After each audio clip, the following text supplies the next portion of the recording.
Alrighty, g'day everybody, it's the Doga! Time for another showcase video. And today, being the 4th of September 2022, is a very special date in Beatles history, for it is indeed the day that the Beatles recorded their very first single at EMI Studios, aka Abbey Road Studios in London. That, of course, being the original recording of Love Me Do, which, of course, features Ringo on drums, not the version recorded exactly a week later and later released on the Please Please Me album. Anyway, the subject of today's showcase video is my collection of Beatles CDs. I don't have every album on CD, but I do have a few, and I also have a few unofficial releases as well. So let's start with the official releases. The majority of these are the 1987 and 1993 reissues. So we'll start with Please Please Me, of course. This album will be turning 60 next year. And of course, on the back here, of course, this version's in mono, being from the 1987 series. This reissue is from Holland, according to the information on the disc itself. Definitely a good debut album. Okay, next one in my collection is, of course, the band's third album from 1964, A Hard Day's Night. Another great album.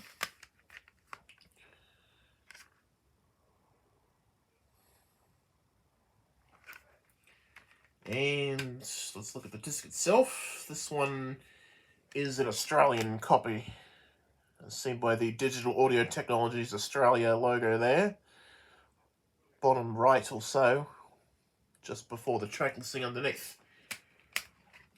Okay, next one from my CD collection is from 1965. It's Rubber Soul.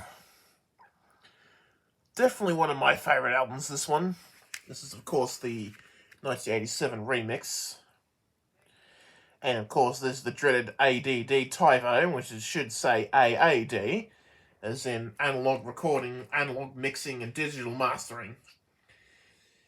And this one is apparently an Italian copy, based on the information seen there.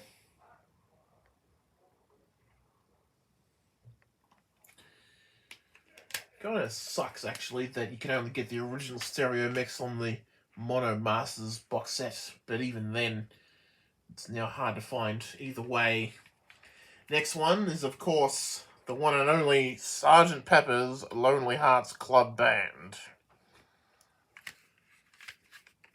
Okay, on the back here, of course.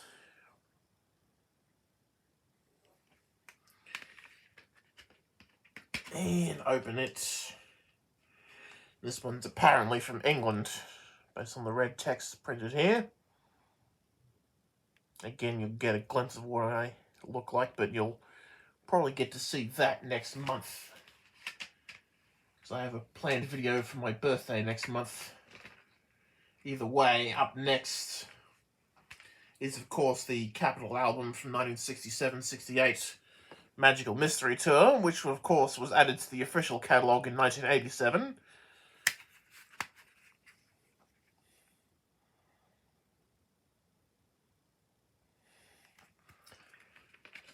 And this one is also from Australia as well.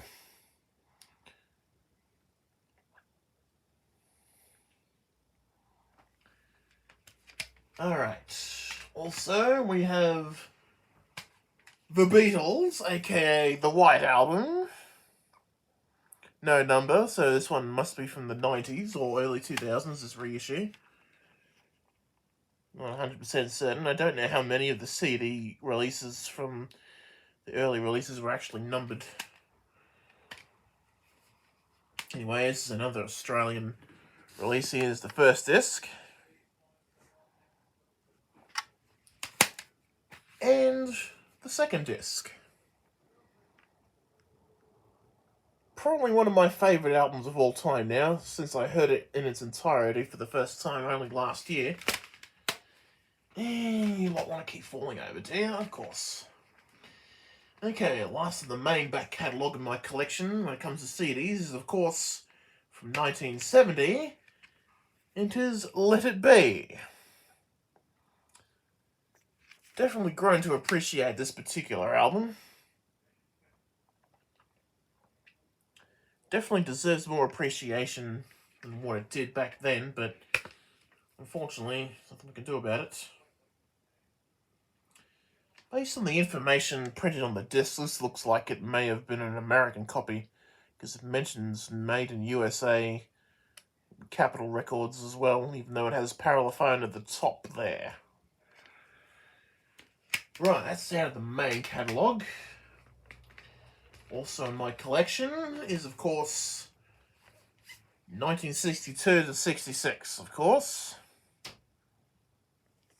50th anniversary of this album is next year, alongside 67 to 70, which I'll also show.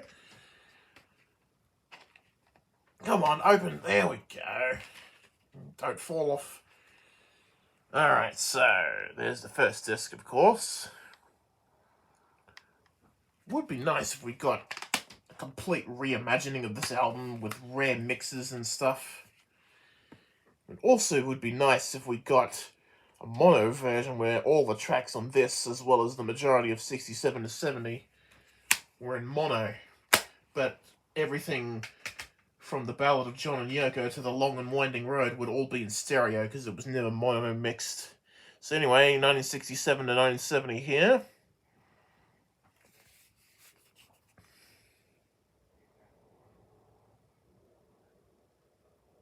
Okay. So, open this one out, and this one's also got the disc sideways. There we go, straighten that up to show for everyone watching around the world. That's the first disc. Come on. Second disc is here.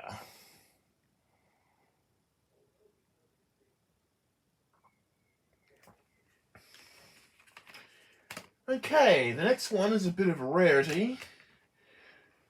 This is the Beatles Anthology 2 single disc promo edition.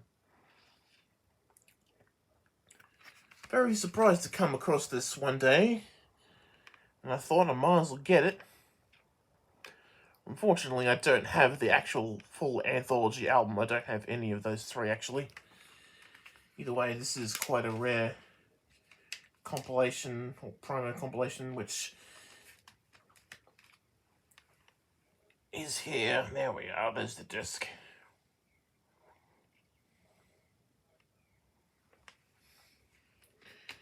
Okay, the last out of the official releases, this I think is the,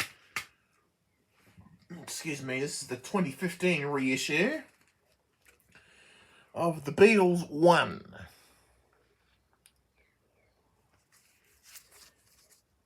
This was the very first album of the Beatles I ever heard back in the early 2000s. My dad bought the original version of this album. Growing up before then, I wasn't really familiar with a great deal of Beatles songs, mainly what was still being played on the radio at the time. Here's the disc, by the way.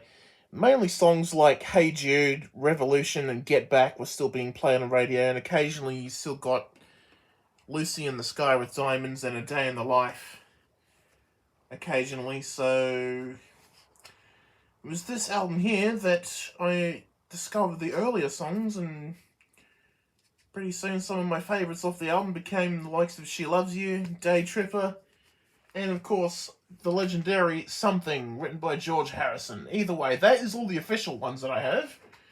Now for some unofficial CDs. I picked this one up yesterday. This is an unofficial version of the Beatles' 1962 to 66 album. This one's a bit of an oddity. I'm thinking it could be from America. And it has a date of 2005 down the bottom here, and it also has a bonus DVD, which features a number of promo clips and performances and compilations and stuff. And by the looks of it, they were all pretty poorly sourced, because I had a look at the DVD yesterday, and everything looks like it was from a VHS, because it had distortion bars down the bottom.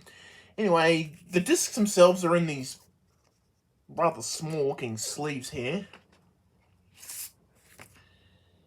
And here's the first disc of the album. Anyway, back to the DVD. I couldn't believe what I was seeing. It has some interesting, montage clips. Interestingly, on the DVD, the version of Love Me Do that's used on this DVD is actually the September 4 Ringo on drums version and not the album version with Andy White and Ringo on tambourine instead. So anyway, here's the second disc. I don't know where this particular compilation is or why it was put together, and definitely not on behalf of the Beatles or Apple. But either way, the DVD itself is definitely interesting. Essentially, this unofficial DVD may have filled the gap before the release of 1 Plus many years later. Anyway, some interesting stuff. Even some stuff that's probably not even been officially released, so yeah, the quality itself wasn't the best. It was definitely VHS quality. Colour on some of the later material was all washed out and just wasn't that good. Also, I think some of the material had different sound and speed quality. I think the performance footage that they used from the rooftop for Get Back was, the audio was at a faster speed, so it was slightly higher pitched than it should have been. But I guess that's it. Anyway, the next one, Unsurpassed Masters Volume 1, 62 to 63. This is, of course, another unofficial release. Bit of a strange one. This has some material from the earliest days. I think some of this was also turned up on Anthology. I'm not so sure how much of it has, though.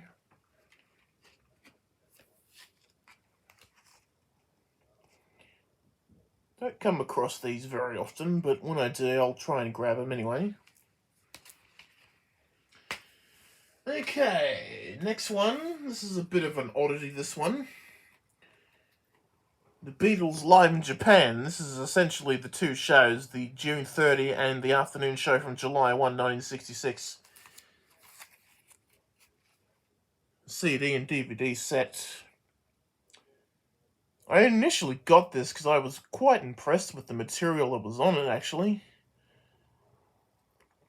The performances from June 30 were pretty slack in my opinion and didn't sound as good as the much better performances from the next day. Anyway, the CD and the DVD are pictured here.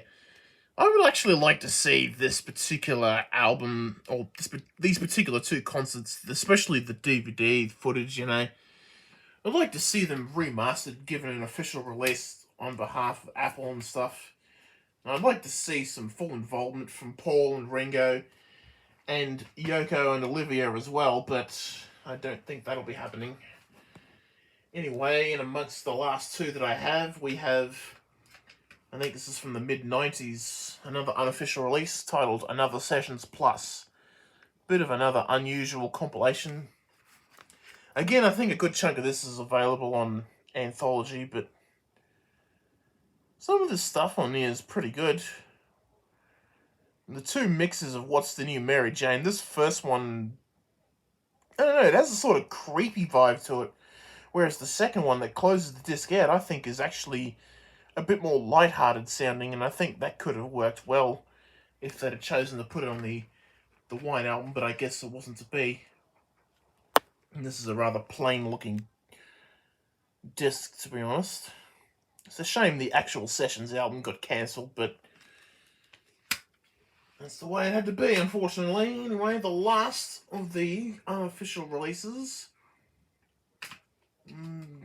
Bit of an unusual double CD, this one. From the John Barrett tapes.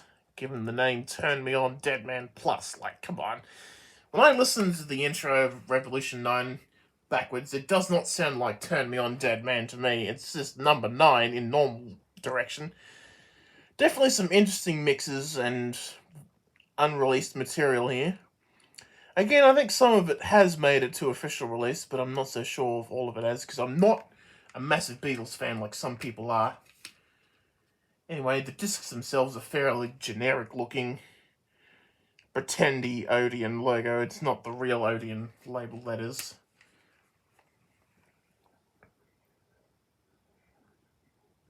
And some little info there that may or may not be accurate or not. Anyway, that is all I currently have in the way of Beatles on CD. Thank you very much for watching. Be sure to leave a like and, of course, comment down below if you're wishing to do so.